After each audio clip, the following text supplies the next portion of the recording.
Assalamualaikum warahmatullahi wabarakatuh. Kami dari kelompok 6 akan mempresentasikan dari mata kuliah wacana, yaitu pendekatan semiotik yang beranggotakan 3 orang. Yang pertama saya Raffi Nur Faiji, dan ada Regi Prayoga, dan terakhir ada Fitriani. Baik, langsung saja ke pengertian pendekatan semiotik. Pendekatan semiotik adalah pendekatan yang menggunakan sistem tanda untuk mempelajari makna dari sebuah tanda. Semiotika adalah ilmu yang mempelajari tentang tanda, sign, berfungsinya tanda, dan produksinya makna. Tanda dapat berupa lagu, dialog, not musik, logo, gambar, mimik wajah, dan gerak tubuh. Jadi pendekatan semiotik ini adalah ilmu yang mempelajari makna dari sebuah tanda, baik yang dapat diamati maupun tidak, untuk dijadikan informasi bagi khalayak luas. Nah, semiotika memiliki 3 konsep dasar. Yang pertama ada tanda atau sign. Tanda ini berisikan aspek yang terdiri dari suara, huruf, gambar, dan berbagai macam bentuk. Yang kedua ada penanda, yaitu signifier, mencakup hal yang dapat dilihat, didengar, dan dikatakan. Yang terakhir ada penanda, yaitu signified, terdiri dari mental, pikiran, dan konsep. Nah, itu untuk pengertian. Baik, selanjutnya untuk langkah-langkah akan dijelaskan oleh saudara Fitriani. Baik, di sini saya akan menjelaskan langkah-langkah pendekatan semiotik. Langkah-langkah pendekatan semiotik menurut Roland Barthes, yang pertama yaitu menemukan tanda. Tanda yang dimaksud yaitu berupa gambar, not lagu, simbol, dan sebagainya. Dan yang kedua, menemukan makna denotatif. Denotasi adalah makna yang paling sederhana dari sebuah gambar. Dan yang ketiga yaitu menemukan makna konotasi. Konotasi adalah makna yang dikaitkan dengan sebuah gambar di luar tingkat denotatif yang jelas. Dan yang terakhir yaitu menemukan mitos. Menurut Barthes, mitos dalam semiotik bukan termasuk ke dalam konsep, tetapi mencari makna lain dari sebuah tanda.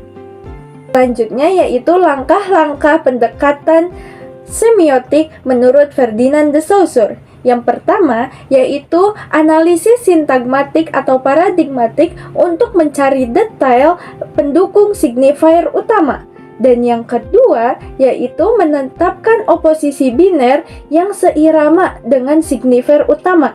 Dan yang ketiga yaitu melakukan analisis sintagmatik untuk mencari kaitan antara paradigmatik yang muncul. Dan yang terakhir yaitu menemukan signifier utama dengan menemukan peristiwa atau bagian cerita yang menjadi representasi inti dari seluruh peristiwa dalam cerita. Materi selanjutnya akan dijelaskan oleh Regi Prayoga. Silahkan. Baik, selanjutnya di sini ada langkah-langkah menggunakan analisis wacana menggunakan pendekatan semiotik. Yang pertama yaitu identifikasi wacana seperti pilihan teks atau objek wacana, misalnya iklan, berita, film, karya sastra, dan yang lainnya. Yang kedua, pemetaan tanda seperti yang ditemukan pada elemen-elemen tanda yang ada seperti gambar, kata, warna, dan simbol. Yang ketiga yaitu analisis denotasi dan konotasi, yaitu denotasi apa yang secara langsung terlihat atau tertulis. Yang kedua yaitu ada konotasi, makna implisit yang dikaitkan dengan budaya atau ideologi. Yang keempat yaitu konteks sosial, hubungan dengan latar sosial, budaya, atau politik. Yang terakhir atau yang kelima yaitu ada interpretasi ideologi, yaitu ungkapan pesan ideologis yang mungkin terkandung dalam wacana. Nah, di sini juga ada jurnal yang menggunakan pendekatan analisis wacana menggunakan pendekatan semiotik. Yang pertama yaitu ada jurnal pendekatan semiotik model Roland Barthes dalam karya sastra Prancis. Yang kedua yaitu ada analisis wacana pada iklan biskuit versi Maibudi menggunakan pendekatan semiotik Ferdinand de Saussure. Nah, untuk jurnal silakan teman-teman untuk mengklik linknya yang ada di deskripsi ya. Terima kasih. Selanjutnya saya serahkan kepada moderator. Baik, terima kasih. Itu yang dapat kami sampaikan dari mulai pengertian, langkah-langkah, dan contoh analisis pendekatan semiotik. Mohon maaf bila ada salah-salah kata ataupun ada ucapan yang kurang berkenan. Baik, sebelum ditutup ada kata-kata terlebih dahulu. Dengan memperhatikan adab, maka akan mudah meraih ilmu. Sedikit perhatian pada adab, maka ilmu akan disia-siakan. Tanpa ilmu, kita tidak akan tahu apa-apa. Tanpa dia, kita tetap istimewa. Terima kasih. Wassalamualaikum warahmatullahi wabarakatuh.